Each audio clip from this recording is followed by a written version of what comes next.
বিষয়টা কেমন যেন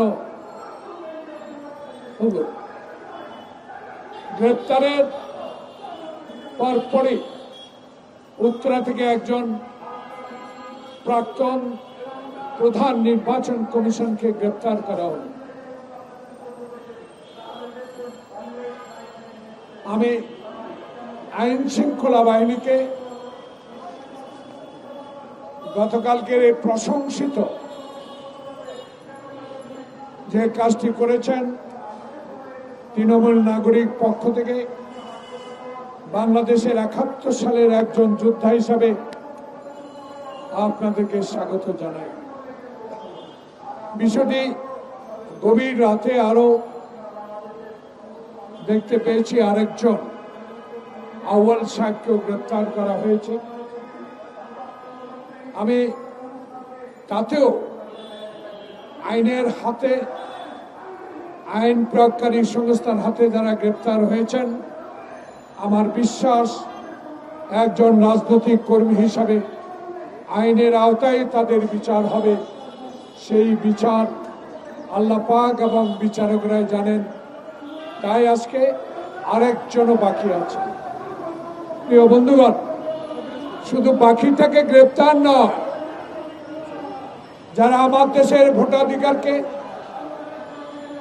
আমাদের ভোটের প্রয়োগকে, ভোটের দিনকে, ভোটে যাওয়ার পথকে রুদ্ধ করে দিয়েছিল, এই তিনজনের সাথে যারা সহকারী হিসাবে ছিলেন, তাদেরকেও আইনের আওতায় আনতে হবে। তাই এই তৃণমূল নাগরিক আন্দোলনে আজকের এই শুধু তাকিয়ে দেখেন, এটি বড় বৃহত্তম রাজনৈতিক দল নয়, কিন্তু বাংলাদেশ জাতীয়তাবাদী কৃষক দলের একজন সংগ্রামী নেতা হিসেবে আজকে আপনাদের সামনে যতটুকু পেরেছে, আমাদের মনোভাব, গতকালকের গ্রেপ্তার, আগামীতে মামলার আসামিদেরকে গ্রেপ্তারের জন্য যে অনুভূতি, যে সমর্থন আজকে জাতির এই প্রেস ক্লাবের সামনে দিয়েছে, সেজন্য লিটনকে ধন্যবাদ জানাতে হয়। প্রিয় বন্ধুগণ, আমার বক্তব্য স্পষ্ট। অতীতে এখান থেকে অনেক কথা বলেছি, আওয়ামী আমলে অনেক কথা বলার চেষ্টা করেছি। আমার সামনে অনেক আমার ছোট ভাই, আমার সন্তানের মতো বয়স অনেক সাংবাদিক এখানে উপস্থিত আছেন, যাদেরকে দুর্দিনে পেয়েছি, যাদেরকে এইসব হাসিনা বিরোধী কথাগুলো বলার জন্য বুকে সাহস জুগিয়ে এই জাতীয় প্রেস ক্লাবের সামনে বলেন, যেখানেই বলেন, পুলিশের রক্ত চক্ষু উপেক্ষা করে সংবাদ সংগ্রহ করেছেন, তাদেরকেও ধন্যবাদ জানাই। এবং আজকে যেই কথাগুলো তৃণমূল নাগরিকের পক্ষ থেকে আপনাদের উদ্দেশ্যে জাতির কাছে, এই অন্তর্বর্তীকালীন সরকার কাছে বলতে চাই, বুকে সাহস নিয়ে এখন অতীতের মতো আর ডিজি দিয়ে পাই, এনএসআই আপনাদের সংবাদ কণ্ঠরোধ করেন না, লিখে জানাবেন। প্রিয় বন্ধুগণ, আমরা হাসিনার ব্যক্তিগত বিরোধী নয়, আমরা আওয়ামী লীগের শেখ মুজিবের বিরোধিতা করি নাই, আমরা শেখ মুজিবের কার্যকলাপের বিরোধিতা করেছি। সেদিন যদি শেখ মুজিবুর রহমান পাকিস্তানের সাথে আতাত না করতেন, ইয়াহিয়ার সাথে, ভুট্টোর সাথে আলোচনার নামে বাংলাদেশে যে অত্যাচার, অবিচার, যে রাতের অন্ধকারে আক্রমণ চালিয়েছিল, সেদিন কিন্তু এই আক্রমণ এবং নৃশংস হত্যাকাণ্ডটা সংঘটিত হতো না। এই ভুল ছিল আওয়ামী লীগের শেখ মুজিবের আমলের সময়। সেদিন আমাদের মাওলানা আব্দুল হামিদ খান ভাসানী বলেছিলেন, আর না আলোচনা, ওয়েস্ট পাকিস্তান, পশ্চিম পাকিস্তানকে সালাম দিয়ে দাও, আসসালামু আলাইকুম। সেদিন কেন আসম আব্দুর রব, আব্দুল কুদ্দুস মাখন, শাহজাহান, সিরাজ, যারা বাংলাদেশের স্বাধীনতা বটতলা থেকে ঘোষণা করেছিলেন, সেদিন কেন শেখ মুজিবুর রহমান আলোচনার নামে বাংলাদেশের স্বাধীনতাকে দীর্ঘায়িত করেছিলেন? সেই 1971 সালে সেদিন সেনাবাহিনী পশ্চিম পাকিস্তানের আমাদের উপর ঝাঁপিয়ে পড়ার পর একজন মহান নেতা, যিনি সেনাবাহিনীতে চাকরি করতেন, যার কোনো উদ্দেশ্য ছিল না বাংলাদেশের রাষ্ট্রপতি হওয়ার, যার কোনো আকাঙ্ক্ষা কোনোদিনও ছিল না সীমান্ত পাহারা দেওয়ার, যার দায়িত্ব ছিল সেই বজ্রকণ্ঠে মেজর জিয়াউর রহমান বাংলাদেশের স্বাধীনতা ঘোষণা করেছিলেন। প্রিয় বন্ধুগণ, এই নামটি উচ্চারণ করতে সাহসের সহিত বলতে হয়। আমার বুকে অনেক সাহস আছে। সেদিন বিএনপি ছিল না, ছাত্রদল যুবদল সালামের ছিল না, সেদিন ছিল ছাত্রলীগ, সেদিন ছাত্র জনতা। শেখ মুজিবের 32 নম্বর বাড়িতে আমরা একত্রিত হয়ে সেদিন বলেছিলাম, আর কেন দেরি, আর কেন বিলম্ব? কোনোদিনও পশ্চিম পাকিস্তানের ভাইদেরকে বিশ্বাস করা যাবে না। এরা চায় পূর্ব পাকিস্তানের 6 কোটি লোককে তারা শাসন করবে, শোষণ করবে। সেদিন আমাদের কথা উনি শুনলেন না। সংখ্যাগরিষ্ঠতা পেয়েও সেদিন আলোচনার নামে বাংলাদেশের সেনাবাহিনী পূর্ব পাকিস্তানের সেনাবাহিনী আনার সুযোগ করে দিয়েছিলেন। সম্পূর্ণ দোষ ছিল তখন আওয়ামী লীগ, শেখ মুজিবের। আজকে এই কথাগুলো বলা এই জন্য, প্রেসিডেন্ট জিয়াউর রহমান বাংলাদেশে যখন 75-এর পরবর্তীতে ক্ষমতা আসলেন, ক্ষমতা গ্রহণ করলেন, উনি নিজে নয়, এমন এক ব্যক্তিকে ক্ষমতায় বসানো হয়েছে সিপাহী জনতার বিপ্লবের মধ্যে দিয়ে, যেই জনতা ট্যাঙ্কের উপরে দাঁড়িয়ে সিপাহীদের সাথে স্লোগান দিয়েছিল, জিয়া তুমি মরো নাই, জিয়া তুমি বাংলাদেশে আছো, জিয়া তোমাকে আমরা চাই। সেই জিয়ার দল বাংলাদেশ জাতীয়তাবাদী দলকে 16 বছর এই বাংলাদেশে নিঃশেষ করে দেওয়ার যে চক্রান্ত হাসিনা করেছিল, তুমিও তোমার বাবার মতো ভুল পদক্ষেপ নেওয়ার কারণে আজকে বাংলাদেশ থেকে বিদায় নিয়ে তুমি একটি পরদেশে আজকে তুমি আশ্রয় নিয়েছো। তোমার যদি বুকে সাহস থাকতো, সেদিন তুমি সারেন্ডার করে গ্রেপ্তার হয়ে আজকে তোমাদের ৭৬তম জন্মদিন, তোমার লজ্জা হয় না? তোমার শরম হয় না? আওয়ামী লীগের মতো একটি প্রতিষ্ঠানের জন্মদিনে তুমি বলো আমি নাই, তোমরা করো। তোমার সেই লজ্জা যদি থাকতো, তাহলে বাংলাদেশ জাতীয়তাবাদী দল, জিয়ার দল, যিনি স্বাধীনতা ঘোষণা করে বাংলাদেশে বহুদলীয় গণতন্ত্র প্রতিষ্ঠা করেছিলেন, সেই জিয়াউর রহমানের নাম এবং জিয়াউর রহমানের দলকে নিঃশেষ করে দিত না। আজকে তাই তোমার এই পরিণতির জন্য তোমার বাবা এবং তুমি দায়ী। ছাত্র জনতার এই বিপ্লব একদিনে হয় নাই, 16 বছর।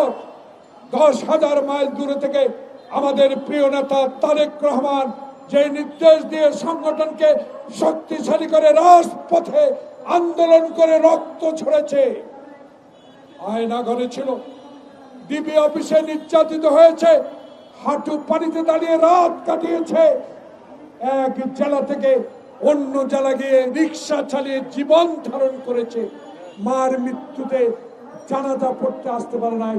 সেই কর্মীর নেতা তারেক রহমানের নির্দেশে বাংলাদেশে 16 বছর আন্দোলন করে সে আন্দোলনের সমর্থনে জুলাই আগস্টের বিপ্লব, সেই বিপ্লবের তরুণ সমাজ আপনাদেরকে স্বাগত অবশ্যই জানাবো।